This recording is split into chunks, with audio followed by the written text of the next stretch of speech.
స్వామి శరణం అని అట్లా బాదుకుంటూ ఉంటున్నా. చెయ్యి తీస్తే చచ్చిపోతావు, చెయ్యి తీస్తే చచ్చిపోతావు అంటే అబ్బా అని చెప్పేసి ఈ చెయ్యి పట్టుకోకుండా అట్లే గట్టిగా పట్టుకొని ఉన్నా. నాకు ఎటు అర్థం కాల. ఏమో నాకేం చెవులో అట్లా వినిపిస్తుంది నాకు.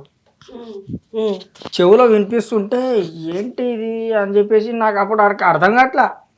ఖాళీ చెయ్యి తీయొద్దు అన్నది. చెట్టుకు చూస్తున్నా, ఇక నేను దర్శనం చేసుకుంటున్నా చెట్టుకే ఆ సైలెన్స్ కా. ఏంటంటే అంటే తెల్లారి లేచిన తర్వాత తెలిసింది అది కూడా. ఇక ఇది ఎప్పుడు ఏ టైంలో? రీసెంట్గా సంవత్సరం కిందే. ఏదేదో పురుగులు ఎక్కుతున్నట్టు, జేబులకేం ఎక్కుతున్నట్టు, ఇక్కడికి ఎక్కుతున్నట్టు, కర్ర కర్ర కర్ర కర్ర అని కొడుతున్నట్టు, ఏదేదో పిచ్చి పిచ్చిగా. అంటే తాగకపోతే 3 రోజులు మానేసిన మేడం. 3 రోజులు మానేసి దాని తర్వాత అబ్బు నరకం మామూలు కాదు. అమ్మో తాగకుండా నేను ఉండలేను రోజు నాయన.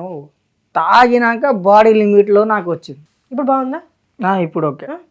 అన్నతోనే ఉంటావా ఇంకా? అన్నతోట.